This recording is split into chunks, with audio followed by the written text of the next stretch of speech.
mbola ampifaliana indray no iarahantsika indray ny amin'izao fotoana izao a tonga amin'ny fampianarana antsika fampianarana lalana faefatra hoe maninona no niova ny anaran'ny Ehosoa de toizantsika mihitsy hoe ho lasa Jesosy. Zay zany ny tena izy zany zay hoe ao anatin'ny soratra masina anatin'ny baiboly zany naninona zany ny lasa Jesosy ny ao a fa tsy Ehosoa. De ny fanazavana zay mihitsy no meka atsika hoe satria vaitsika tsara ohatra an'izay fampianarana anankitelo ianareo zay fa tena nanome fampianaran-diso mihitsy ilay Jesosy na Jesoa na ihany koa ilay Jehova sy Avea nampianatra zavatra diso mihitsy. De zay no zavena amintsika hoe inona ny antony na tonga ny anaran'io tafaova aloha ny anaran'ny Yahva lasa niova hoe Jehova na Yahve, ny anaran'ny Ehosoa lasa hoe Jesosy na Jesoa na Jesu na Jesasa. Androandray tsika niaraka ijery an'izay fanazavana zay hoe inona no antony natonga an'izay. De voalohany indrindra aloha zany ho jerevantsika araka ny soratra masina tokoa hoe ao azaveko amin'ny ankapobeny zany vokatry ny fahatezeran'ny dada Yahva satria tena tsy niraharaha mihitsy reto zanak'Israely fa Israely eto fa nandika ny didin'Andriamanitra io foana ary tsy niraharaha mihitsy ny a de tonga niozina ny dada Yahva ary nanomboka tamin'izay a de rehefa nilatsaka retozina reto a de nanomboka tena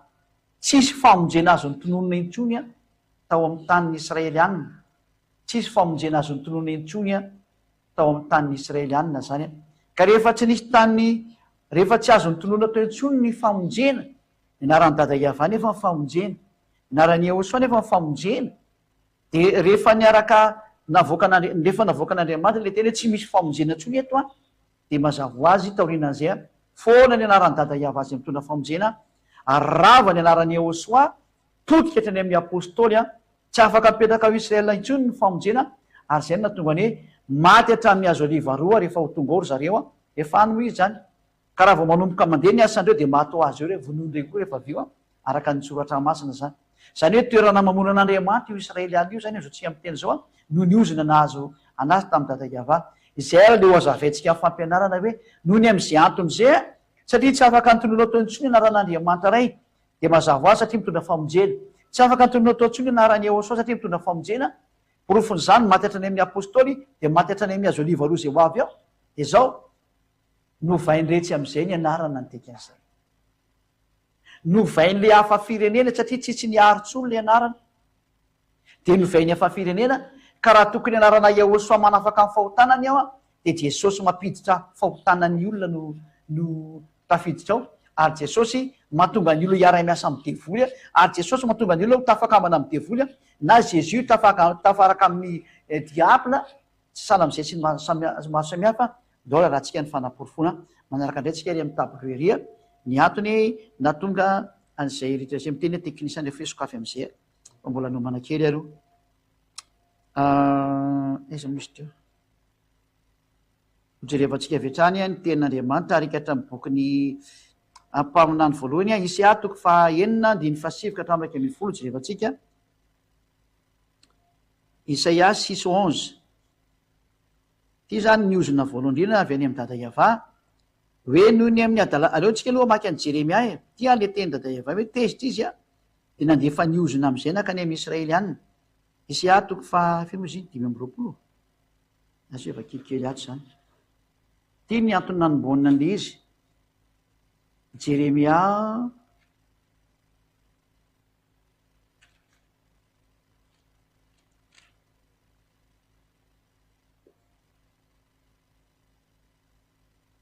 Jeremia 25 a manomboka amin'ny andinin'ny fahatelo a ka hatrany amin'ny andininy raiky ambin'ny folo eny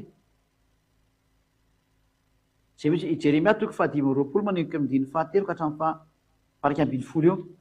Jeremia 25:3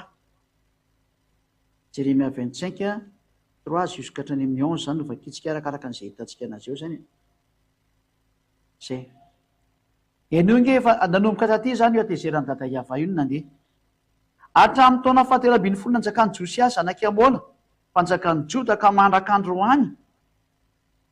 de mandritra ny 320 taona zao a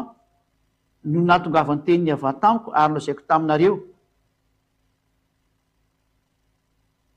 Eny ny fo maraina koa ka nilaza nefa tsy niaininareo. Anio tena tsy miaino ny teny io Andriamanitra io mihitsy izay nampitondrana nisy Jeremia mpaminany zany zanak'Israely. Zay ny tena resany eto. De tezitra be moa zany Jeremia hoe tena tsy miarah mihitsy zany venareo. Ary avana niraka ny mpaminany ny mpanompony rehetra ho any aminareo. Eny ny fo marainako izy ka naniraka nefa tsy nety niaininareo. Naniraka foana zany io Andriamanitra io hoe mba mino ny tenin'Andriamanitra teny avanareo fa ompitena ingenareo rehefa tsy haino e. De ao no teniny ny fo marainako izy ka naniraka nefa tsy niaininareo. Na nangilatsofina iaino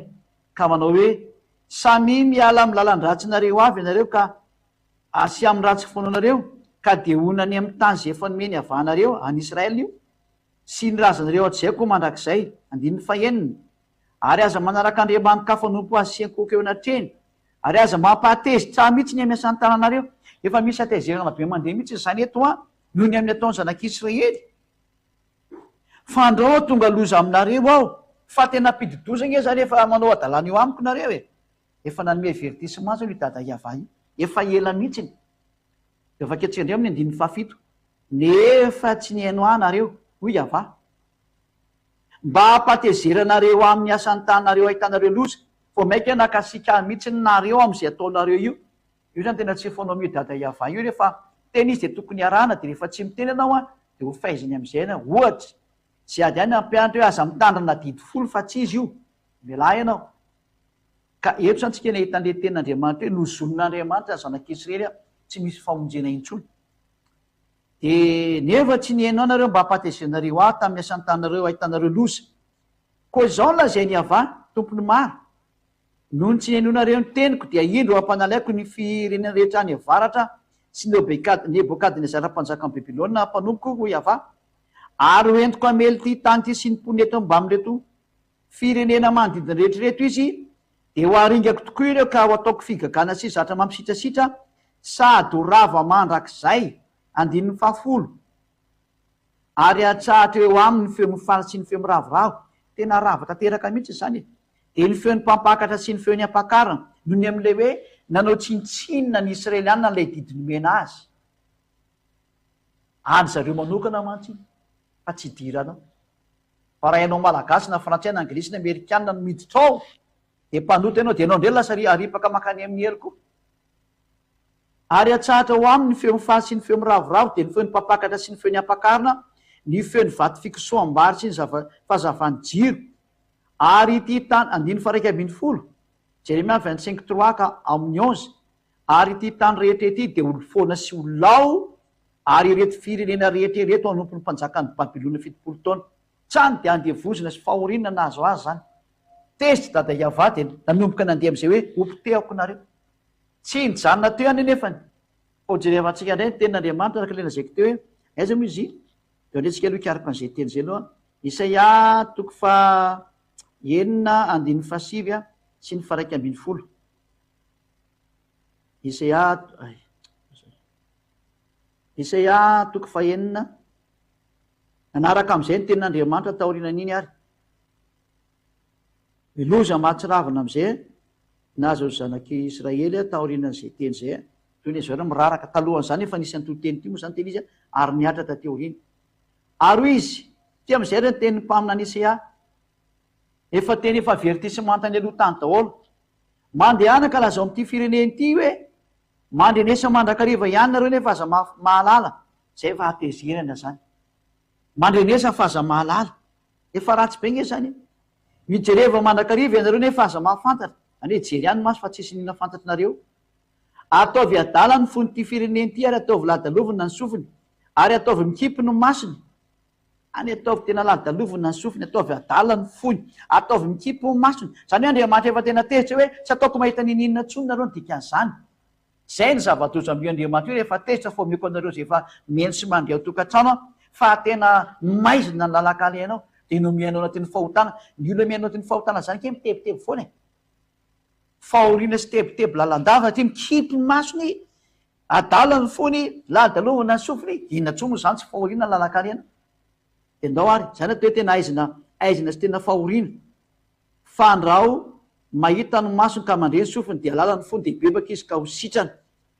Eto zany tendriamanitra hoe tsy afaka mibebaka ntsony izy ary tsy azo tranona intsony, ka noho zany ataovy adala izy ataovy tsy mandreny sofiny ataovy jamba masony de sady tsy afaka mibebaka izy tsy ho sitrana.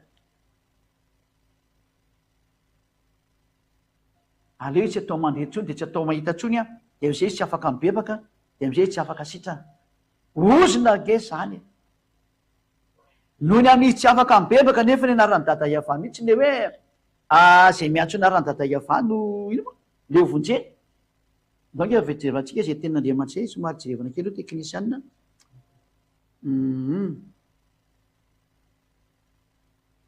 Nasika aloha ikarika kely an'izay teny zay hoe zay miantso anaran'ny Iavà no ovonjeny aiza moa zay teny zay.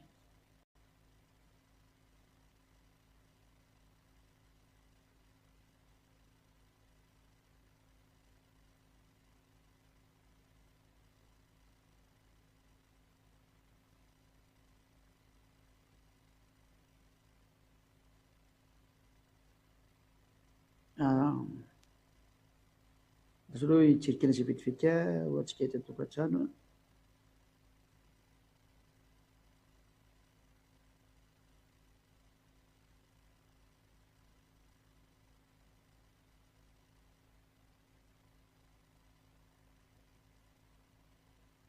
Zay misy nyteny zay miantso ny anarany tompo.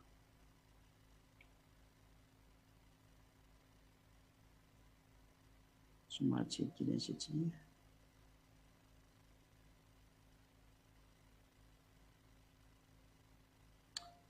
ozy kely vetivety kely fa kiaka kely an'izay vetivety tsika miandry daholo nareo mandra-pahitatsika an'izay mba am'izay de voaray daholo le toko sy ny indrindra.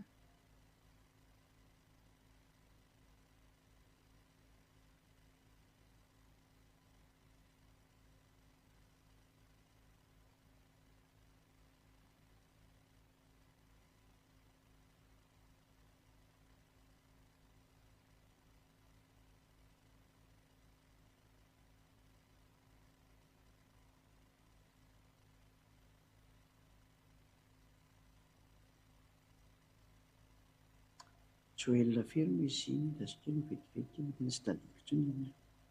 Joel toko fahatelo andiny fadimy zay no jerevantsika zany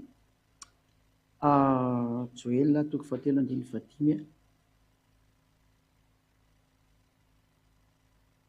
Joel toko fahatelo andiny fadimy sady ataontsika milamina tsara mihitsy ny tia fa tsisy mamaika atsika mihitsy de am'izay hitanareo tsara fa tena mizotra tsara akaraka ny tohizy tia izy tia Joel toko fahatelo andiny fadimy ary nazovy ny antso ny anaran'ny Iavà de ho afa mandositra. Matoa zany afa mandositra zany de afaka milozana dikan'izany, afaka mifahoriana, afaka mifangirifirina zay. Zany hoe zay miantso ny anaran'io Andriamanitra iray Iavà io zany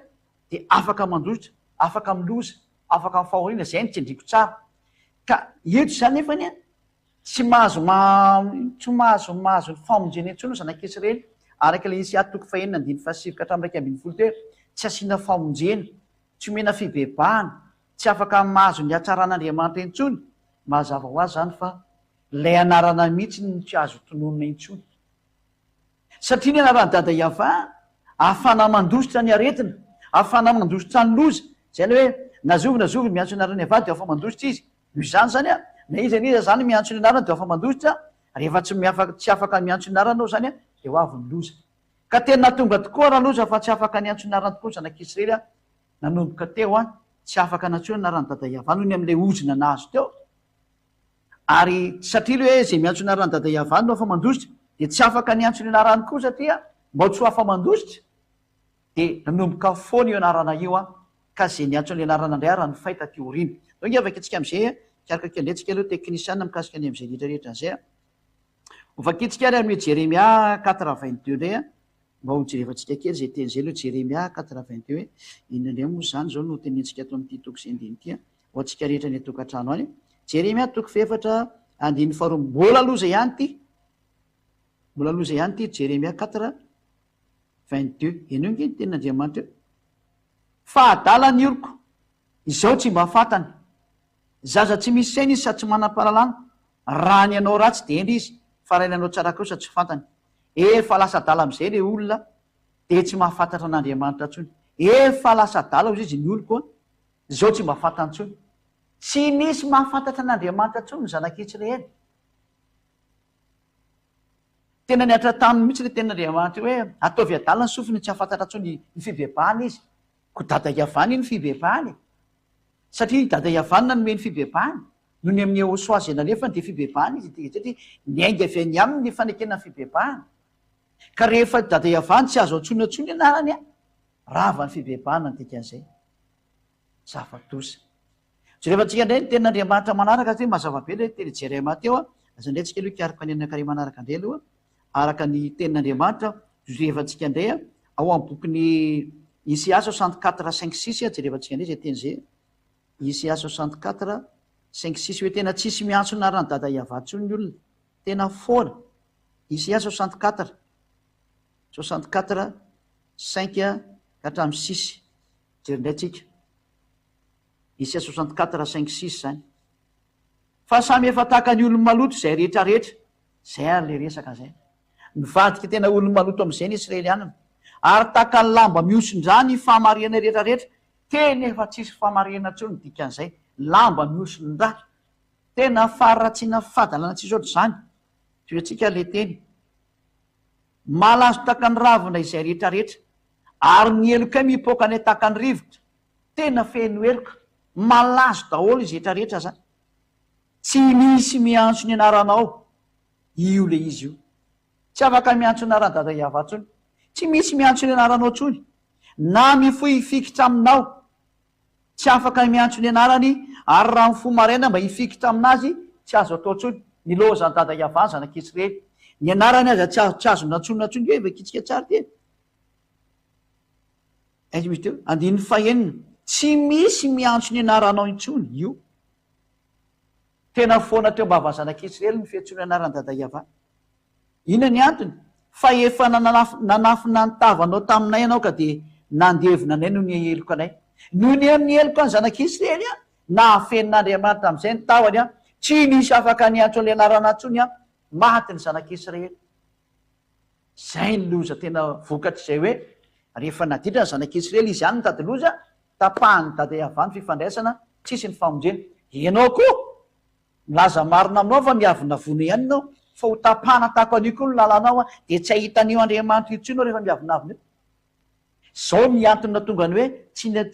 nesorony olona tao narany Ehosoa le manala ny fahotana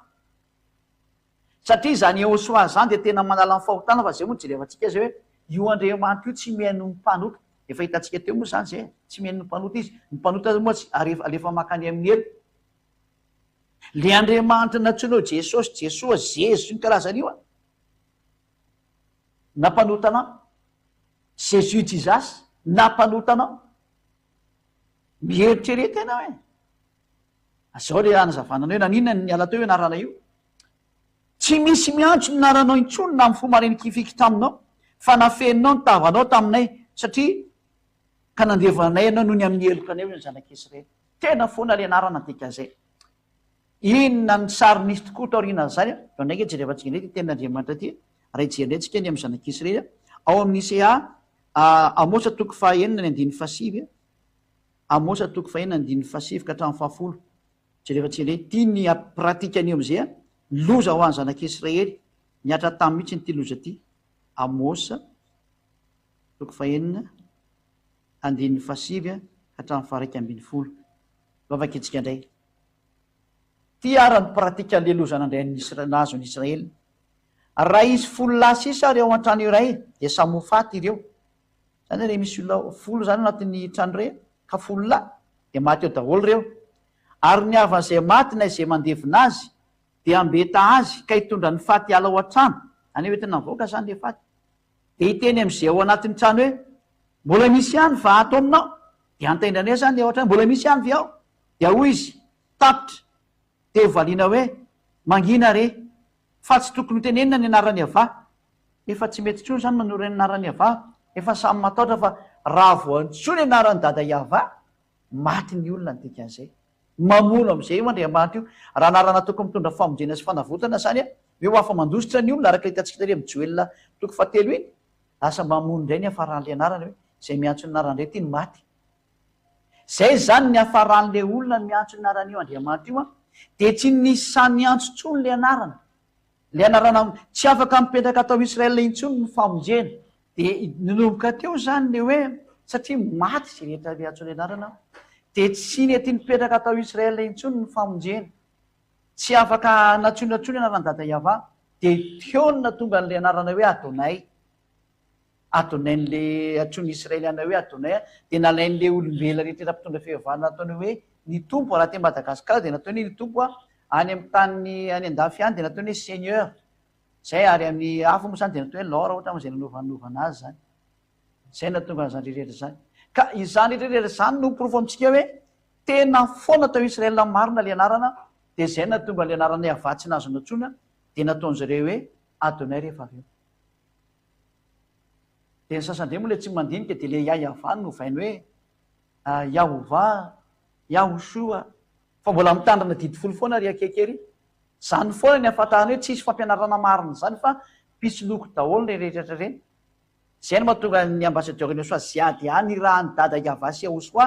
akety aminareo ilaza ny teny maran'reo hoe ity ny famariana ary mariko fa zay miaraka amin'ny ziady ambasadeur ny soa afaka amin'ny fahotana ary tsy mahay manota intsony a zay le kaliteny andriamanitra ampianarako anareo moa zany rehefa avy eo rehefa tsy afaka nantsonantsony anarany dada iavady no vaina adonay de mazavo azy a nanahoana indray ny am'le zanaka ko satria moa le zanaka tena mitondra ny famonjena zany lehilahy zany itoriana famelan-kely koa normal maty koa izy normal zany hoe zay mitondra famonjena ao israela de maty oke vakitsika ny teny andriamanitra fa zany lehilahy zany itoriana famelan-kely ko aminay ro asan'ny apôstoly toko fahafolo vaketsika indray aloha zay da hoe tsy evatsika indray zay teknisianina asan'ny apôstoly 10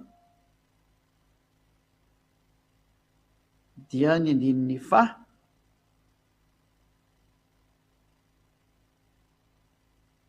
43-44 asan'ny apôstoly 10 43-44 izy no ambarany mpaminany rehetra fa amin'ny anarany no azaony zay rehetra mino azy fa melan-keliko zay zany hoe ny anaran'ity zanak'andriamanitra ty koa zany mitondra famelan-keliko a normal maty koa le izy zany hoe zay anarana mitondra famonjena zany a potika daholo zay mitondra an'izay ianarany dada eva moa zany de efa potika tsy azony tononona niova adonay ianaran'lay zanak'andriamanitra mitondra famonjena tany de nyvonoana zay le iahosoatena izy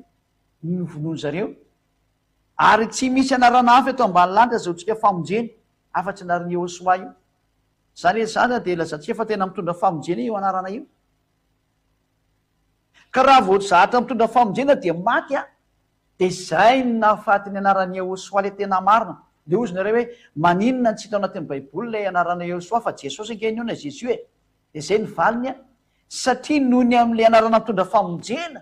de tsy maintsy maty a porofony zany ny apôstoly kinka maty e maty etrany amin'ny apôstoly hitantsika tsara ny apôstoly nitondra ny famonjena nitory any ehosoa famonjena de jaona de gada tany amin'ny nosy patmo oke avakantsika rika hatramin'ny apokalipsy toko voalohany de andininy fa sivy ino tsara apokalipsy 9 izao jaona rahalanareo sy namanareo tamin'ny fahoriana ary amin'ny fanjakana sy ny faharetana tao amin'ny ehosoa de tao amin'ny nosy atao hoe patmo noho ny amin'ny tenin'andriamanitra sy ny filazanany ehosoa vokatry ny tenin'andriamanitra sy ny filazanany ehosoa de nygadaina ny apôstoly de atsika eto ny apôstoly jaona io nygadra io tany amin'ny nosy patmo izy izany hoe nizaniza mitondra ny famonjena eo israela maty daholo de io izy io ka izay sary zay de hitantsika tokoa tamin'ny apôstoly fa rehefa nampianatra n'io anarana io ny apôstoly de nyvonoana asan'ny apôstoly toko faefatra asan'ny apôstoly toko faefatra andiny fa 18 sy ny 19 kaman'izay 18 sy ny 19 asan'ny apôstoly 4 18 19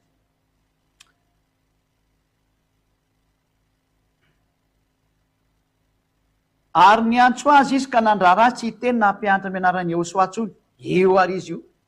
norarana ny apôstôly tsy anonona zany anarana zany tsony na ampianatra am'zany anarana zany zay le hoe tena tsy mety eo Israely io sary io ka zay miantso an'io anarany Iehosoa de ny vonoana daholo zay mihitsy izy ianareo tsika jere ny asan'ny apôstôly 5:40 asan'ny apôstôly mbola avaketsika indray ny 5:40 ino zany anke ty asan'ny apôstôly 5:40 dia nanaiky azy izy ary rehefa niantsony apôstôly izy dia nikapoka azy sady nandraraha tsy teny aminarany Iehosoa antsony ary de nandeha fazana nde avertissement farany nefany tena nikapohany zareo mihitsy io lehilahy lehibe io vonono zareo ary faramotapitra maty ny apôstôly tena nandaitra tao am'le tany Israely hoe tsy misy famonjena ntsony eto de maty le anarana tsy azo ny Israely ny famonjena tsy azo ny tonoana narany dada Iava tsy afaka nipetraka narany Iehosoa rehefa tsy afaka nipetraka narany Iehosoa maty ny apôstôly nararotin'ny greka sy ny romanina am'zay novainy anarana hoe jesosy ny tao na hoe jesosy moa tamy voalohany jesosy ny dikan'zany am'teny raha dikany hafa firenena de zay jesosy zay ny lasa hoe jesosy lasa hoe jezo lasa hoe jesoa lasa hoe jesosy lasa hoe jésus lasa hoe jizasy ny avarandry izy nainga avy am'teny hoe jezoisy daholo izy hoe jesosy de rehefa niala zay anarany Iehosoa zay satria tena hoe tsy afaka mipetraka ntsony de nongotany zareo tsy afaka mipetraka tsy vonoany ny apôstôly tsy afaka mipetraka tsy vonoany Iehosoa dia nosoloany grika sy romanina zay no mahatonga ny hoe nisoatra masina ny testamenta vaovao de nadika avy am'teny grika ka raha vao nadika avy am'teny grika de anarana grika ny napetrany ao jésus ny napetrany tao na hoe jesosy na jesoa na zezo nanomboka teo de niala anarany Iehosoa ary rehefa niala anarany Iehosoa de novaina jesosy jesoa de io nareo mivadika mpanota io nefa ny tenin'Andriamanitra le zanak'Andriamanitra marina de miteny hoe tiany mamarina ny Iehosoa zao ny teneniny aza manota intsony zay le tena vrai Iehosoa zay na le teny Iehosoa tena marina de compare eo am'zay nge le ataony jesosy jesoa na jésus jizasy fa jésus jizasy na jesosy jesoa de miara milaza fa tsy maintsy mpanota satria olombelona ololanitra tsy maintsy lena mandeha tany tsy maintsy tafotoana de tsy maintsy manota nefa ny tenyle zanak'Andriamanitra tena marina teo Iehosoa ny tena anarany tandefa meko moa le anarany satria zay le izy zao ny ataony tsy manota intsony zay miaraka aminy zay zany tena original ny soratra tato Iehosoa tanotan'ity baiboly ty saingy noho ny am'le hoe nisan'zay olana zay ampitena le anarana de nararotany zareo grika sy romanina novaina nataony hoe jesosy fa ny original Iehosoa porofon'zany la jesosy tsy mety mahafaka ny fahotana ary mampiditra fahotana foana mandrak'androany tsy misy afaka fahotana zay miaraka aminy nefa vakina ny tenyle zanak'Andriamanitra Iehosoa Jaona 5:5 vakio nge ny teniny zao ny teniny zao le tenyle zanak'Andriamanitra tena marina ry anaran'izy io Iehosoa ary ato am'ty fanjakana masina misy an'zay adiady tena miaritra ato mihitsy zany zavatra zany tsy mahay manota izay enonge rehefa afaky zany de hitany Iehosoa teo kianjany tempoly raha lehilahy ka ho izy taminy indro efa sitrany ianao aza manota intsony fa andreo anjonao zay raha tsy no teo tsindritsika tsara efa sitrany ianao ka aza manota intsony fa andreo manjonao zay raha tsy no teo lay tena zanak'Andriamanitra tena marina zany zay teo Iehosoa ny anarany de miteny mihitsy fa tsy mahay manota intsony zay miaraka aminy ato amin'ny Iehosoa toriny zay adiary no etanao zay eto am'ty planeta tera ty tsy miexiste am'ty planeta tera ty zany toerana hoe tsy fahotana zany naiza fivavahana naiza toerana am'ty tany ty de mpanota daholo ny olona rehefa ny amiafina izy de mpanota fa mody masina hoe zay mody tsy manao ratsy zany nateo olombelona kely ratsy ianareo fa ny atao fanjakana masina misy an'zay adiary ihany misy an'zany hoe olona tsy mahay manota intsony zany ary tena samy seho sehitra eo masony zao tontolo zao mihitsiny fa tena tsy mahay manao ratsy ary tsy mahay manota intsony zany eo amin'ny Iehosoa asina ratsy izay ny misy fa zay tsy manisy ratsy olona zany mihitsy sanaty aminay zany tsy mahay manao an'zany zay raha izay hoe tsy mahay manota intsony aza manota intsony izy le zanak'Andriamanitra nefa nareo miaraka am' jesosy jésus jizasa manota foana nareo zay ny prof fa tsy izy io jesosy nareo io tsy izy io jésus nareo io tsy izy io jezasinareo io, tsy izy io jesonareo io, samy tsy izy io raha izay atsy afaka mamaly an'izany zareo fa zatra marina nge zany fa naporofona faharoa Jaona 9:9 zao daholo ny teny io zanak'Andriamanitra io eno nge rehefa iona tamin'le vehivavy janky izy de ozy lay de tsisy nanameriko anazy tsony ny olona satria ozy ahosoa zay tsy nanota taminareo nao ketora vato an'ity vehivavy janka ty satria netiny iny mo netiny jiosina keo aminy fariseo teo aminy ahoana ny hevitrao fa ty vehivavy ty de azony jangajanga de araka lalàna i tokony toram-bato fa ahoana ny hevitrao de ty ny teny Ahosoa aroy Ahosoa taminy aroy lera vehivavy tsy misy tompoko de namaly Ahosoa za koa de tsy manameriko anao mandehana fa am'izao sisy izao aza manota intsony mahazavabe io teny io ataoko ngeda be mihitsiny aza manota intsony ary am'izao sisy zao de aza manota intsony ahoana nefa ianao mbola mpanota foana mandraka zao fa iza io miaraka aminao io zay le vokatra le didifolo tsy le Andriamanitra tsy izy arahanao Andriamanitra tsy izy nanararoatra ny zava-misy tao anatin'ny soratra masina de ionao tsisy afaka amin'ny fahotana io laza ny vavanao fa tsy maintsy manota nefa izay mpanota ngeka avy any amin'ny devoly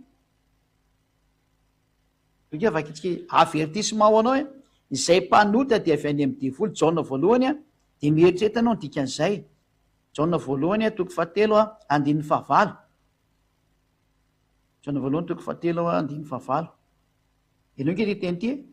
izay manota de avy amin'ny devoly satria ny devoly manota hatrany voalohany din'io zany ny tenanao ianao zay milaza fampanota io avy any amin'izy ianao nefa lay Jesosy na Jesoa iarahanao neny Andriamanitra fa zay atomponao any tsy mahafaka anao fahotana ary zany ny tsy mahizy andreo rehetrarehetra reo fa le Andriamanitra tena vrai mariko ozy ny fitenenareo anazy lay tena réel de zao ny teniny hoe aza manota intsony aventsika vakina mihitsiny aiza moiny Jaona 8:11 de petakitsika tsara ty teny ty hoe 8:11 ary am'izao sisy zao dia aza manota intsony ary am'izao sisy zao dia aza manota intsony io ny teny le zanak'Andriamanitra tamin'le vehivavy janka le Andriamanitra tena marina zany de nametraka ny teniny hoe aza manota intsony de le Andriamanitra tsy izy kosa amin'ny teny hoe manota fa amin'ny maha olombelonao tsy maintsy manota ianao zany no matsizy an'iny fa mpiara-miasa amin'ny devoly izy mampanota olona satria zay mpanota de avy any amin'ny devoly de zay ny mahizy any Ahosoa satria ny Ahosoa toriny zay ady azy zay miaraka aminy de tsy manota intsony ary zany misy an'izao fanjakana masina zao efa olo efa manaroa arivo ny atao amin'ny fanjakana masina aty Madagasikara nefa ao anatin'izany toerana hoe tsy mahay manota izany tsony mahafinaritra na miainao izany aza tena mahafinaritra anjaranao koa mba miditra ho isy an'izay mba midiranao ho isy an'le tsy manota intsony de tsy ho any amin'ny farimy rehetra hafa fa mba hovonjena amin'izay anao fa le tsy mpanota ny mahazo miditra any amin'ny lanitra ny lanitra mo zay le izay vakitsika re ny tenin'ny apôstôly mbola manamarina an'izany Jaona voalohany 7 andininy 5 sy ny 9 vakitsika zany Jaona voalohany 7 andininy 5 sy ny 9 ary fantatrareo fa izy no naseho anaisitra ny ota ary tsy mba misy ota ao aminy ary fantatrareo fa izy no naseho anaisitra ny ota ary tsy misy ota ao aminy zay rehetra olona miaraka amin'ny Ahosoa zany natao batisa tao amin'ny Ahosoa de tsy mahay manota intsony mbola azavaina amitsika ndray moa le resaka batisa rehefa fampianarana manaraka ahoana zany ny ataonao mba hovonjeny ianao zay rehefa antena manaraka zay izy no naseho anaisitra ny ota ary tsy mba misy ota ao aminy ny olona miaraka amin'io Andriamanitra tena marina io zany de tsy misy ota ao aminy ianao zany zay milaza fampanota io tsy miaraka aminy ianao satria mbola misy ota ao anatinao amafisany zay teny zao amin'ny 9 izay rehetra mitoetra ao aminy de tsy manota tena tsy indrina mafy mihitsiny hoe raha tena miaraka amin'io Andriamanitra marina io ianao de tsy manota zay le hoe Ahosoa no anarana zao triko aminao zao tena tsy mahay manota zay miaraka aminy garantia 100% raha zanao tsy miditra any amin'ny lanitra ny lanitra aoko nareo tateraka tahaka ny fahateteran'ny rainareo zay ny amin'ny lanitra ny lanitra Matthieu 5:48 oe vakitsika kely io zay ten'Andriamanitra tsy maintsy tateraka nefa vao mahazo miditra makany fa zay mitadalain'ny olona ianao lalàna nge zany le tompotrano any nge ny teny ty ny tenyle tompotrano de zao hoe tateraka vao mahazo miditra ty tsy mahay manao tentsony dikan'izay, tsy mahay manao ratsintsony dikan'izay, ino tsara rio Matthieu 5:48. Koa amin'izany aoko ho tanteraka ianareo toy ny fatanterahany rainareo zay ny an-danitra. Izany hoe le tompotrano eny an-danitra dia miteny fa tanteraka vao mahazo miditra aty amiko aty. Tsy maintsy tanteraka nareo vao mahazo makaty, ka izy ny tompotrano. Normaly izy mametraka fepetra hoe tanteraka vao mahazo makany. Ko masina n'izy. Ny fahamasinany dia tsy lotono zay olombelona kely io. Ianao raha lazay ny fakakana ny solitra, kina moa raha iny ianao rehefa tsy hanaraka ny teny ianao fa atsipiny eny amiela ianao e. Zay natonga an'izao tenin'Andriamanitra zao hoe tsy maintsy tanteraka, tsy mahay manao tentsony dikan'izany zay vao mahazo makany amin'ny lanitry ny lanitra. Aventsika amin'izay le teo hoe zay ny dikany hoe tanteraka, tsy mahay manao ratsintsony, tsy mahay manao tentsony. Dia noho amin'izay ny teniny Jaona voalohany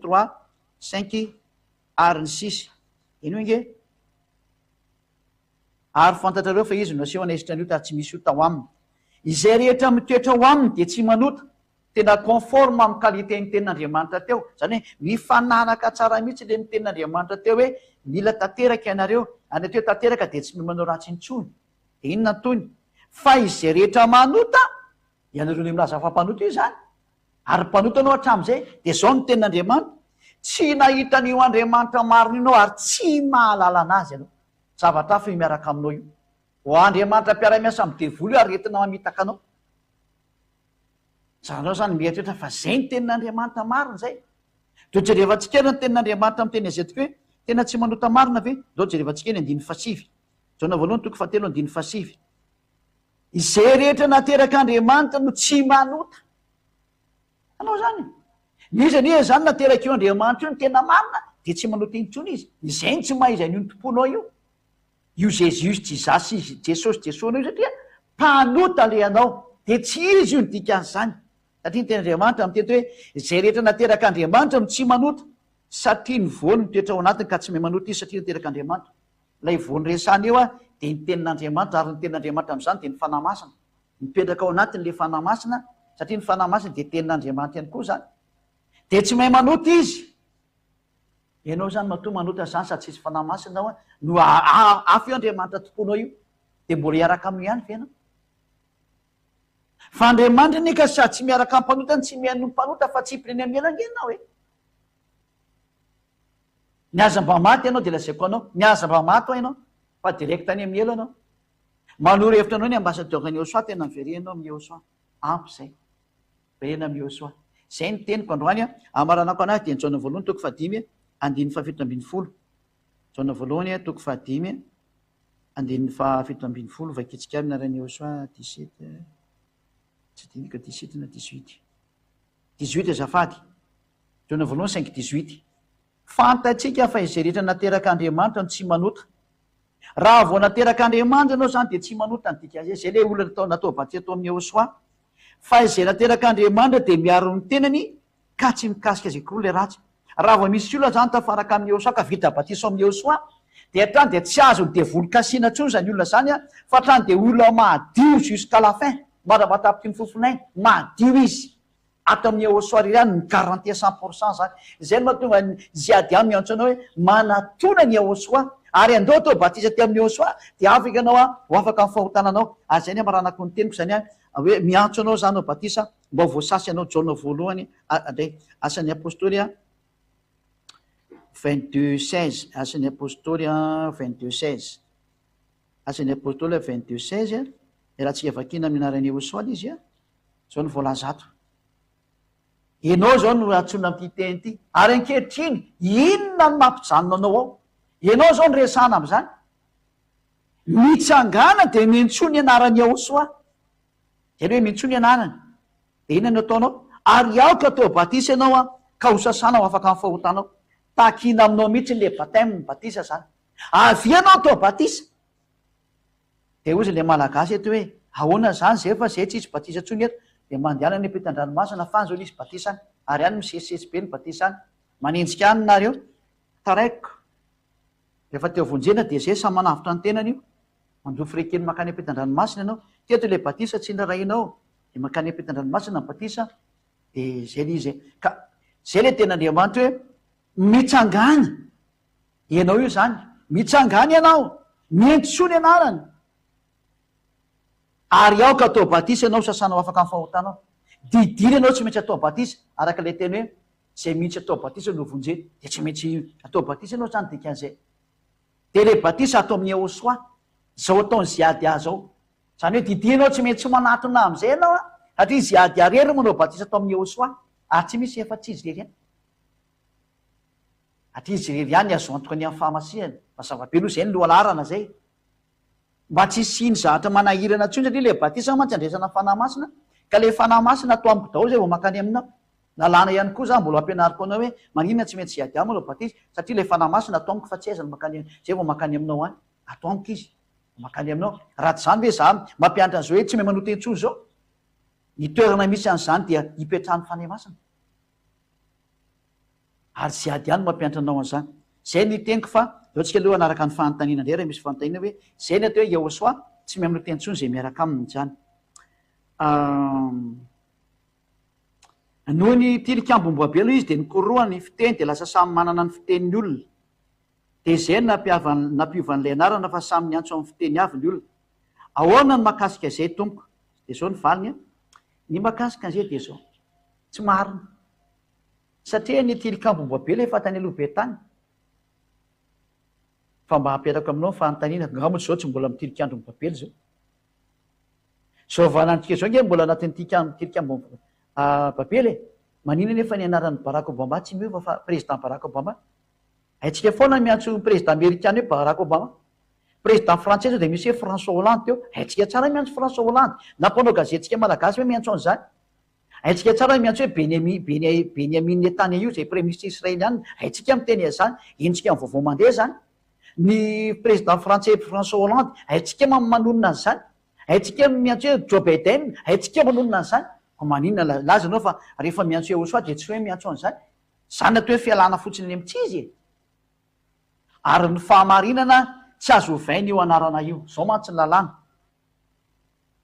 amoaka lalàna aminareo za asan'ny apôstôly 4:12 tsy misy zahatra azo atao mihitsiny fa ny lalàna de tokany io anarana io de tsy azo ompina io tsy azo misorana asan'ny apôstôly 4:12 zao de tsy azo ovaina io anarana io ary tsy misy famonjena amin'ny hafa fa tsy misy anarana hafa ambany lanitra no menan'ny olona zay azaontsika famonjeny ny anarana zany tokana de Ahosoa ary zao ny maha Ahosoa anazy io rery mahafaka amin'ny fahotana ka raha tenanao hoe ka inge koronina fiteny de zao hoe lasa Jesosy le izy de tsy afaka amin'ny fahotana de Petrao ihany rehefa tsy teo afaka amin'ny fahotana na tena io ka nikoronina fiteny de niovatra an'izao de meko ny résultat zay niantso Jesosy na Jesoa na Jésus na Jesasa tsisy afaka amin'ny fahotana de Petrao ihany fa ho any amin'ny elange mpanoty ja am'izay fotoana zay adalalana ianao ka ny motifetinao zany mampanipy anao any amin'ny elo de adalala anao retazona an'izany mazany ama zay teniko zay de fanontaniana anankiray indray ahoana ny makasika an'ilay isiatsika ny 2:7 tompo fa Isoa no voalaza ao fa tsy Ahosoa ny anaran'ny Ahosoa raha miantso Isoa ianao de tsy afaka amin'ny fahotana ale Isoa no lasa Iesoa ny lalàna de miteny fa ny amin'ny teny nisy any momba ny Ahosoa raha vakitsika ny tenin'Andriamanitra amin'ny Jaona 5 firy izy iny Jaona 5:44 sa 43 oe vakitsika ilato aloha hoe aiza le misy anazy ao amin'ny bokin'ny Jaona 5 tsy maintsy miverina kely ato mba no atsara kely an'ilay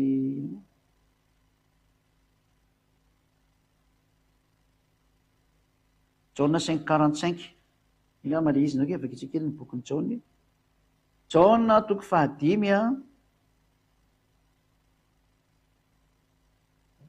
5 any amin'ny tenin'ny Mose no ijerevana ny anarana fa tsy any amin'ny tenin'ny Isaia zay ny tsy mampety an'io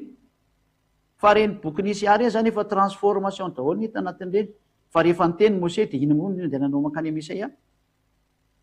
Jaona 5:45 azafady Jaona 5:45 aza ataonareo fa izao no miapanga anareo any amin'ny ray misy ny mpiapanga anareo de Mose zetoka totantsio amin'ny ambony ato zany 46 Jaona 5:46 azafady indrindra fa raha mba nino any Mose anareo de mino satria nanoratra ny laza izy i Mose no nytenen'ny Ahosoa direkta hoe izy nanoratra ny momba ka raha vao nanoratra ny momba zany Mose ny anarany zany no any jerevony tekasy fa tsy any amin'ny Isaia Isia zany zatra zafy kely mbola lavitra be taty ka raha mbola hoe amanjato ny lavitra be Mose tany amin'ny taona -1500 tanoany izy taty hatramin'ny taona -600 taty aty 700 taona be zao ny elanelana aty misy 700 taona ve anao niaka an'le anarana fa hoy izy Yahosoa tany Mose no milaza momba de noho zany any amin'ny tenin'ny Mose jerena ka Mose no niantso hoe Yahosoa raha amin'ny tenin'ny mpamonjy izy de Yahosoa nanaovany anazy hitantsika zany arikatra amin'ny boky Nomeria ary niainga tamin'izay moa raha ny mpamonjy itsy nefa tonga antsika zany ny am'izay fantaina zay de dirantsika izy Yahosoa zany de famonjena izy ka ny dikan'ny famonjena amin'ny jiosy dia Yahosoa zay natonga ny anaran'ny hoe Josoa mpamonjy ny dikany ny anaran'izy iny taloha dia Hosea ny anaran'izy iny de donc avakitsika zay tenin'Andriamanitra zay ao amin'ny baiboly hébreu ny amakitsika anazy alako tsy fa tsy maintsy miditra atsika fa aleotsika ny famonjena zany ny dikan'ny famonjena amin'ny teny hébreu jerevantsika ty Yahosoa de famonjena ho an'ny olona rehetra izy zany zay natao hoe Yahosoa Andriamanitra ihany famonjena de andao raha vakitsika zay atao amin'ny bokyny Nomeria 13-16 moa izy iny Nomeria 13-16 Nomeria 13-16 tsy maintsy atsika no mijery an'izay zany zay amin'ny baiboly hébreu zany de vakitsika ity teny hébreu ty io teny hébreu zao le ato amin'ny agositsika ato de tia ny translittération io zany de efa avoakatsika eto avy hatrany avakiko eto amin'ny translittération zay sy mijery Eleshmot Hanashim Asher Shalak Moshe Latur et Harej Vaikra Moshe Loshea Binun Yahosoa ka Yahosoa moa zany Yahosoa ny tena marina rehefa fotoana ny anaran'izy io arikatra amin'ny momany Yahosoa izy moa zany tsy mitondra anarany dada Yava Yahosoa dia natao hoe Yahosoa no anarany de vakitsika indray ny famakinan'io ato amin'ny teny anglisy These are the names of the men which Moshe sent to spy out the land. And Moshe called Hosea, the son of Nun, Yahosoa. Ato moa zany ataony hoe Yahosoa. Fa Yahosoa le izy de zay natao le anarany hoe Josoa. Yahosoa le izy. Ka ny anaran'ny Hosea taloha zany, zay dikan'ity hoe and Moshe called Hosea, the son of Nun, Yahosoa. Ny anaran'ity Josoa ty zany Yahosoa taloha de Hosea no anarany ka ny dikan'izay Hosea zay de famonjena mihitsy ny dikany io amin'ny teny hébreu ary lay famonjena zay nefany de nadikany izy moa ty izy ty Yahosoa io ny dikany amin'ny teny hébreu Yahosoa de nadikany dadabe Mose hoe Yahosoa ary io Yahosoa io no nataony malagasy hoe Josoa ary amin'ny frantsay hoe Josué ary amin'ny anglisy hoe Josoa ohatraohatra tsy mnaovany anglisy azy Josoa zay ny amin'ny teny anglisy zany de io zany no antsoiny hoe Yahosoa ny ino iovajia lasa hoe Josoa zay ka ny famonjena zany de fanomeny dadabe Mose io le teny hoe dadabe Mose nanoratra ny momba io Yahosoa io ty nyteneniny am'izay ka io Yahosoa io natao hoe famonjena de Yahosoa nefany aveko tadiditsika tsara io no retsika hiditra ato amin'ny tenin'ny Yahosoa hoe za de mitondra ny anarany ray ane vakitsika tsara zay John 17:11 John 17:11 vakitsika ndray ty John 17:11 John 17:11 lay teny hébreu te de tena hébreu tranainy iny nosoratan'ny Bible masoretika zany Sefer Torah masoretika antiko tenenina zany hoe avy any amin'ny teny hébreu tranainy hébreu tranainy nanoratra an'izy zany de efa nanomboka teny amin'ny taona 800 tany any moa zany ohatra ny kakarona de efa trano zareo nefa nanomboka nafantatra famarihana de natao hébreu tranainy ny anarana de novovainjareo moa taty aoriana le izy mbola fampianarana manokana mbola ampianariko anareo iny fa efa levako ny amin'le fanontaniana John 17:11 ary tsy eto am'izao tontolo zao ihany intsony aho fa izy reto no eto am'izao tontolo zao ary zao mankany aminao ray masina terizy ireo mianaranao zay nomenao ahy mba ho ray ihany izy rehetra tahaka ny marentsika terizy ireo amin'ny anaranao zay nomenao ahy nomena an'ity zanak'Andriamanitra ity zany anaran'ny ray mitondra ny naran'ray izy zany dikan'izay de andora vejerevantsika indray ny naran'ray a araka an'izay voasoratra ato amin'ity boky hebreo ty ihany ao amin'ny sefer Torah. Ny atao hoe sefer Torah zany de ny boky hebreo tranainy a zay misy ny tenin'ny jiosy ny tenin'ny Mose, ny lalàna Mose sy maro samihafa zany. De vakintsika araka ny bokin'ny Exodosy a ny hoe Shemot chapitre 15 verset 2 et 3. Shemot chapitre 15 eto zany ahitantsika anaran'ny dada Yahva eto a anaran'ny dada Yahva ity le teniny amin'ny teny hebreo. De ty phrase ty no jerevantsika io nataoka nisika ny teboka maintimainty iny. De ia moa ny anaran'izy io zany ny fiteny anazy a ia. Ny famakinan'io zany de hoe ia araka ny hebreo zany. Raha mahita an'iny forme io zany nareo de ia ny famakinan'io zay zareo a hebreo. Efa noeko teo iny le izy averiko indray mandeha tsy nahita ny famaky an'le iode C de ia iode C io iode de he ia famaky an'izy io. De iverenantsika am'izay le izy a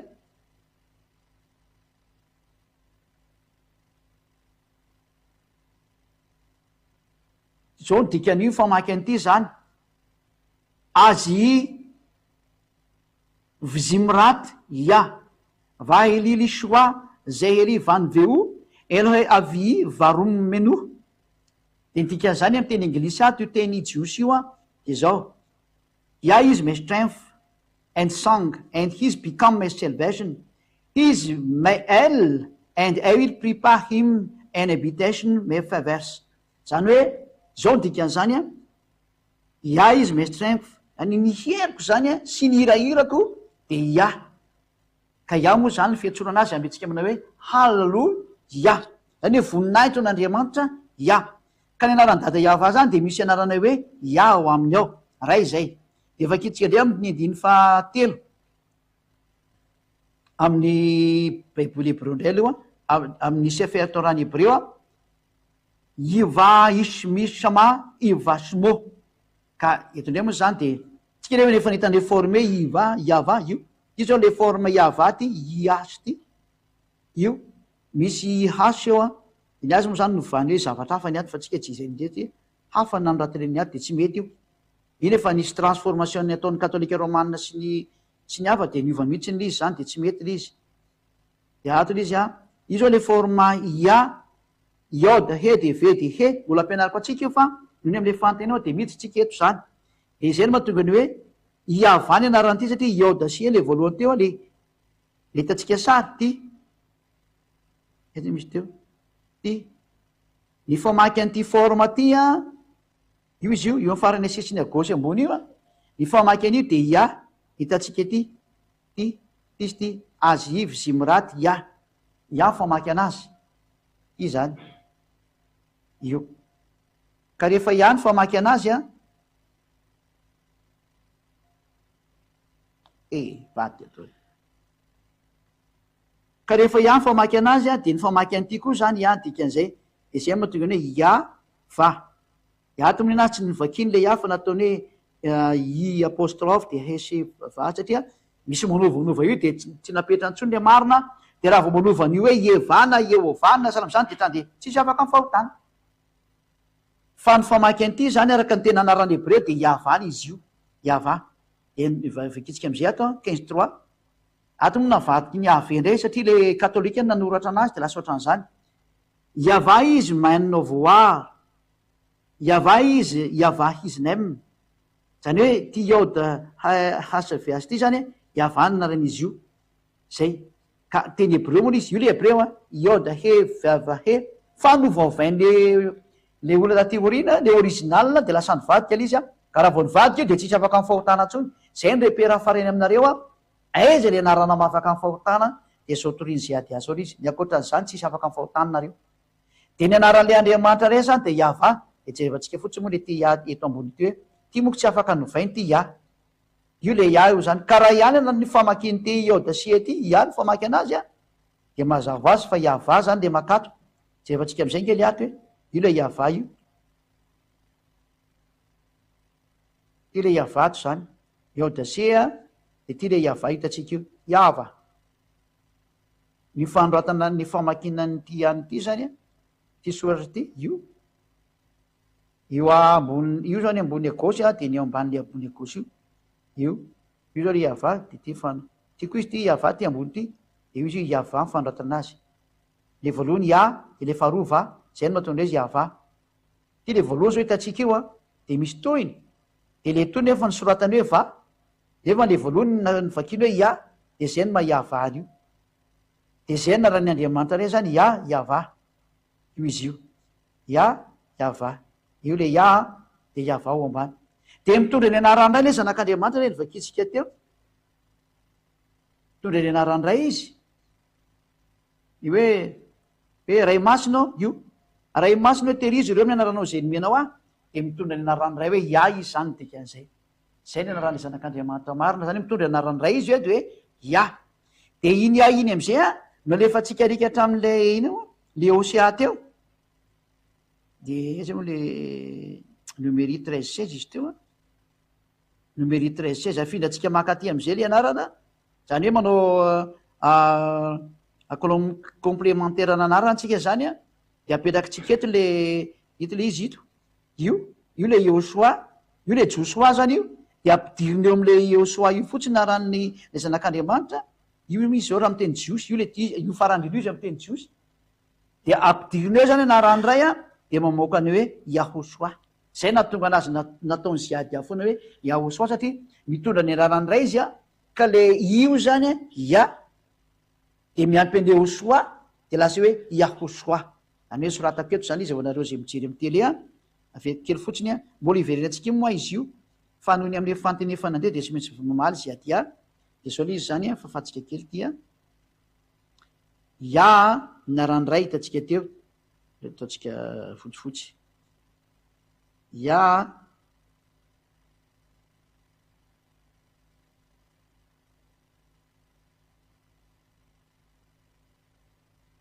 ia no anaran'ray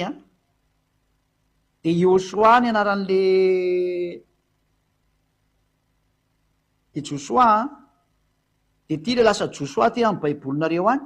de ia no Iosoa ia no mpamonjy satria Iosoa mpamonjy ia naran'ray Iosoa mpamonjy zany hoe ia no mpamonjy ny dikan'izao de io no namoaka ny hoe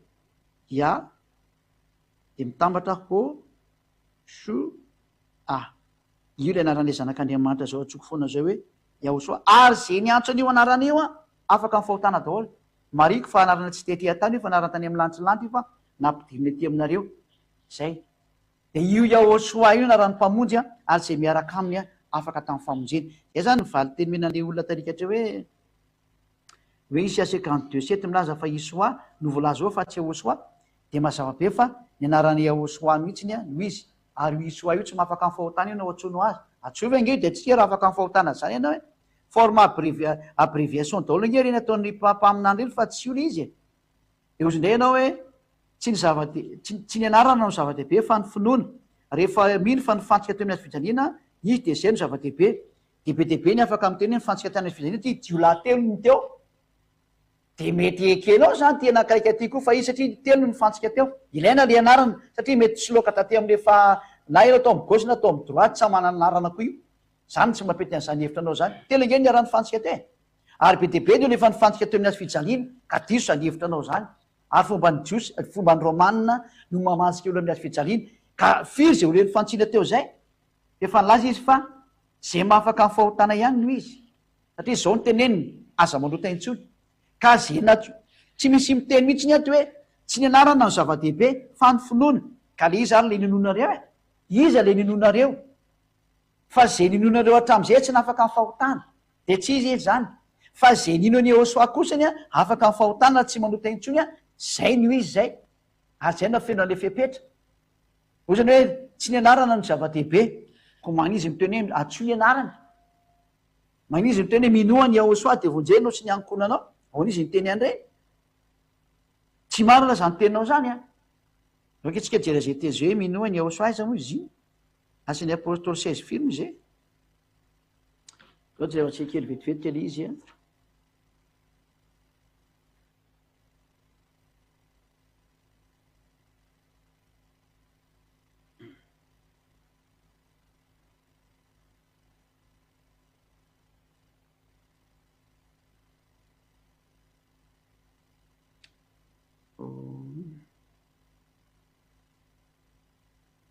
Asan'ny apôstôly 16 30 31 32 zay rehefa am'izay asan'ny apôstôly ahoana izy nyteny an'ity teny ity koa lazany hoe tsy important ny anarana zany na te hoe rediredina daly zany e mialatsiny koa tsany fitenena fa marina mihitsy le teny hoe ten'andriamanitra ve miteny amin'y hoe minoa ny aosoa de vonjenao sy ny ankoanao lenao milaza hoe tsy important zany ho an'le olona metaka an'izany zany de manitsy sy adia hoe aza manao an'izany fisainana zany fa tena tsy mety tena lasa rediredina ianao asan'ny apôstôly atoko enamby folo 30 asan'ny apôstôly 16 30 ary rehefa nentiny voaka izy ro lahy de hoy izy tompoko inona no mety ataoko mba hovonjenao inona zany ataoko mba hovonjenao de hoy izy ro lahy taminy minoa de tsy nasiana anarana raha mieritreritrnareo eto misy anarana minoa ny aosoa tombo de vonjeny ianao tsy ny ankonanao rehefa tsy miantso an'io anarana io zany ianao de tsy voavonjy zay ianao zany hoe mbola firazina de volona anao an'le teny teo hoe rehefa mino de zay de ampy zay manohitra ny teny aosoa zany atreto nitsindrina mihitsy ny mientsoa ny anarana ianao ilaina io anarana io zany anarana zany itorina famelan-kelo ka tsy misy anarana hafa fa tsy izy ihany iaosoa no anarana tsy maintsy antsoa no iaosoa io vao mety important le anarana dikan'izay profon'izany asan'ny apôstôly 22 16 efa tsika ndreny asan'ny apôstôly 22 16 asan'ny apôstôly 22 de ny 16 vakitsika aminarany iaosoa ary ankehitriny inona mampijanona anao mitsangana mentsoa ny anarany didinao zany antsoan'le anarana ko anao milaza fa tsy important le anarana anao fa fampianarana diso zany aza manao an'izany fa tena tsy mety ho any zay manao an'izay fihevitra zay andray de jauna 19 nosoratany platona amin'ny teny grika sy romana le anarana teo amin'ny azy fijaliana aza mandaingy ny anarana de tsy niova fa le frazy no niova ohatra ity no iaosoa mpanjakany jiosy de iaosoa tsy miova raha miteny frantsais le roi des juifs raha miteny anglais izy hoe iaosoa the king of Israel juif ohatran'izay zay ny voalaza ny famarina raha atao amin'ny teny hebreu misy zaho tsy mahay tsy adikan'izany koa ny tena marina raha ohatra ny tsy raha karoako tsy haiko mikaroko an'izay fa za tsy mahita ady anao teny hoe prapapa tsy miditra am'izany koa za fa raikariko andray haiko io izy kanefa tsy any amin'ny teny hebreu sy ny grika ny ilaina fa za ro no eksy amin'ny teny anakolo de telo zay raha malagasy hoe ty ny mpanjakany jiosy iaosoa mpanjakany jiosy amin'ny teny frantsay iaosoa roi des juifs amin'ny teny anglisy iaosoa king of jews jew aty zay narany amin'ny anglais jew ka rehefa miteny amitsika am'izany de zao ny anarana anao propre raha tsy niova fa tsisy ny teny hoe ary de niova ny anarana ke vakitsika ny jauna 19 zao je rehefa tsika ndray zany rediredy be zany hoe niovatra any amin'ny anarana zao vakitsika ity jauna 19 anitsinatsika rehetra le tokantrano hoe aza manao eritreritra ohatran'izany fa zany any angely mavoanareo lasa mitsipy any amelo am'zatra tsy aminatony ary pilato nanoratra jauna 19 ary pilato nanoratra anarana ka ary pilato nanoratra anarana ka napetiny teo amin'ny azy fijaliana azy zao ny voasoratra teo iaosoa avy a nazareta mpanjakany jiosy iny 19 iny ao de toizatsika le izy jauna 19 roapolo ary zany anarany zany de novakiny jiosy maro fa akaikiny tanàna ny tany zay nanomboana ny iaosoa tamin'ny azy fijaliana ary voasoratra tamin'ny teny hebreu sy romana sy grika zany tsy ny anarana le nisoratana tamin'ny teny romana sy grika fa mba mieritrereta ny anarana ke tsy miova mihitsiny ohatra atsika zao mahita tsara ny anarana hoe filompirena malagasy dia nandeha tary lasany France ny filopirenena malagasy de ny filopirenena Andry Rajoelina de lasany France ohatra zany ataory amin'ny teny frantsais zay le président Andry Rajoelina est parti en France zay raha ataotsika amin'ny teny masina de samy manana zay itiako tenenina zany ny anarana tsy iova zany noviny satria non propre iny ny anarana non propre de tsy azo ovaina mihitsiny noviny fahadalana zay manova an'izany ina zany ekivalany anarana iaosoa anao amin'ny teny hebreu nga misy ekivalany anarana ka ataony hoe jesosy izy milaza fa ny ekivalany ahosoa de jesosy amy teny grika ena amy teny hébreu asa mitalatala ianao ny tehiteniteny foana ohatran'izany ary ny teniteny foana ny herôda ve nao rahanao raha ataontsika hoe nanao foana tokoa ary zany herôda izy milaza fa herôda de afaka anaova anarany ahosoa tampotampoka hoe aovay jesu ty na ovay hoaniny ty ary ny fitapitapesany herôda ve ny de ho arahanao hoe herôda zay mpanota lasa tsisy lavana anazy iny a zay namono anazy iny a iny ve ny de ho arahanao zany nge no maharatsy sainanao tena mariny teniny herôda zany no arahanao le tenin'le olona namono anazy zany no arahanao olona mpamantsika ny ahosoa amin'ny azy fijaliana ve ny arahanao ianao nge zany de volona amin'ny hevitra zany de volo mitovy amin'ny herôda ianao satria nyrediredina dalana ataony herôda ve nany de arahanao kotsiny ary zay ny fanazavana hoe adalany zany fa ny olona ve tsy gaga hoe ahoana moa zany anaran'ity olona ty novainao iahosoa mpanjakany jiosy ny azovana amy teny many le mpanjakany jiosy novavaina fa ny ahosoa tsy ova novinovina io ka ataonao hoe inona non propre amin'olona io a tsy azonao ovaina io fa raha miovy de efa zatra efa tsisy tro nodika zany le teneninao io ary raha ohatra ny hoe ka novainy herôda de vomainge mpandebreby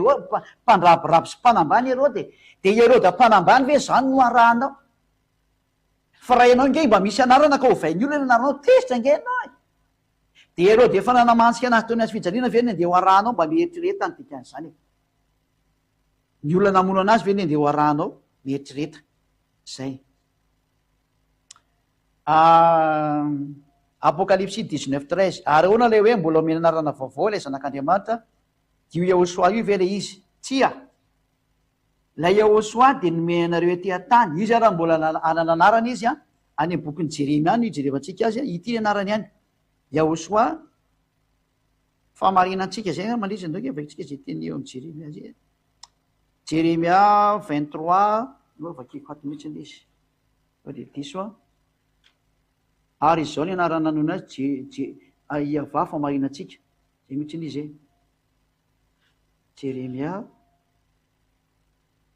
Jeremia 23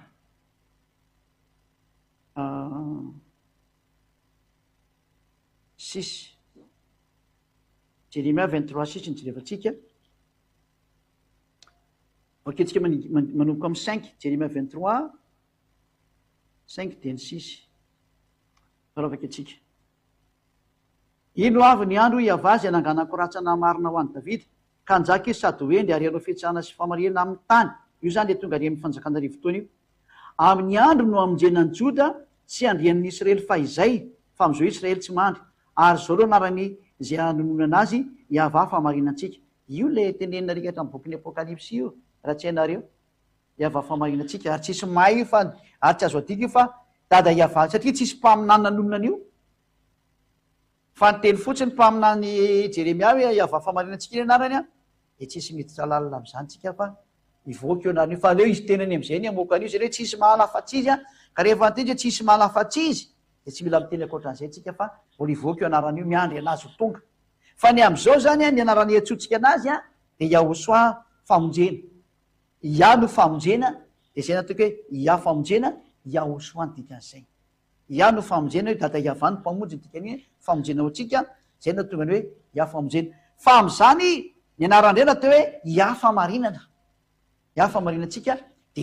iny ny anonany azy a de aloha iandry anazy zay fa ny anarany am'izao Yahosoa de mijanona eo tsika zany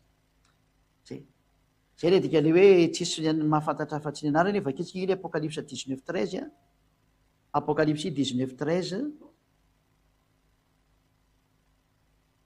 apocalypse 19:13 za zao afaka manome an'io anaran'io fa rehefa namoaka teny hoe tsisy mahay afa-tsy izy a de aleo tsy manao aventure zay tsy azo atao mihitsy raha vao niteny izy hoe tsisy mahay afa-tsy izy de tsisy mahazo manao aventure mamoaka an'io satria mety zavatra hafa mihitsy no teneniny eo fa mitovitovy amin'io nefa ny équivalence-ny ka tsy azonao atao miditra am'izay satria misy fiteneny amin'ny lanitry tany fa tsy mitovy amin'ny teny jiosy zany ary miakanjo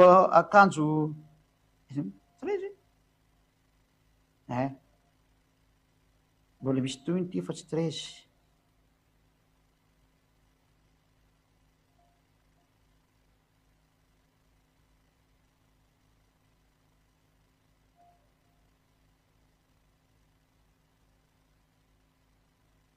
Apokalipsia 19:16 no izy fa tsy 13. Ary manana anarana voasoratra eo amin'ny lambany sy ny feny izy manao hoe mpanjaka ny mpanjaka sy tompony tompo. Ile 19:13 moa tsisy mafana. 19:12 le izy. Ary ny masony dia lelafo, ary tamin'ny lohany izy dia mamaha, ary izy manana anarana voasoratra izay tsy misy mahalala akory afa-tsy ny tenany ihany. Manana anarana izy zao. Manana anarana voasoratra anazy manokana. Ary anaran'ilay efa ho avy etỳ manana anarana izy. Zay. Ka izay no tonga amin'ny teny hoe ny anarany Yehosoa ny anarany amin'izao dia manana anarana. Za zao manana anarana be dia be za. Tsy ziady azy ihany ny anarako. Misy anarana hafa koa mitohy amin'izay. Fa hatreo aloha menantsika dia ampy zay. Yehosoa koa manana anarana izy. Fa rehefa nomena hoe hatreo ihany menareo dia mijanona ianareo fa aza mitady hevitra ankoatran'izay. Fa rehefa zay dia tany dia miova io teny io manova ny tenin'Andriamanitra dadevanao dia fay ianao raha vao zay ny ataonao. Tsy azo atao sandry izy ny dikan'izay. Mazava angamba zay ilay rehetra metraka fanontaniana hoe misy anarana izy fa rehefa tsy mbola nomena anarana dia aza hidirana. Manana anarana mihitsy izy. Ohatranazy ao manana. Zay. Fa izy tsy mbola antsika ety an-tany ka anaovantsika resaka tsy mandeha amin'izay lomotra izany. Fa rehefa nomena antsika anarana hoe Yehosoa dia iny antsoina azy dia afaka fahotananao dia ampy zay anarany amin'ny manaraka any azy hidiranao fa tsy fantatrao zany. Ary tsy tokony hiditra amin'izany anao satria tsy hainao zara tsy miditra amin'izany na dia mahay dia ina moa ny hidiranao amin'izany azany. Zay fa dia miraso antsika fa mifarana indray ny fampianarana rehetrarehetra tamin'ny laharana faefatra antsika izany teo hiditra amin'ny laharana fahadimy indray antsika amin'ny manaraka. Zay zany fa dia miraso antsika samy teny Yehosoa misaotra betsaka ny amin'ny fitahian'Andriamanitra ny fahasoavany afaka nenao izay fampianarana izay tsika dia miraso antsika samy teny Yehosoa hariva afaka antsika. Misaotra betsaka Tata Maria Iavanao ny amin'ny teninao. Misaotra betsaka noho ny amin'ny hatsaranao fa nomenao izao hatsarana izao tokoa. Dia ilay fiainana mandrakizay sy ny fitiavana sy ny fahasoavanao ka nainiainao izany teny izany, nainandray an'izay teny izay ary nainzarana izany teny izany any misy atokantrano mba ho famonjena ny olona. Tena marina mihitsy ny famonjenanao Yehosoa. Efa nomena ny teninao fanavotana ny olona. Efa nozaraina ny teninao ho fiainana mandrakizay ho an'olona. Vonjeo ny tsy mahalala rehetra, avotiny tsy mahafantatra. Efa tonga anao Yehosoa ary tonga izay ady hampafantatra anao. Vonjeo ny tsy mahalala rehetrarehetra mba hitodika aingana. Ho amin'ny fanatonana anao, voninahitra anao mandrakizay Dada Maria avao.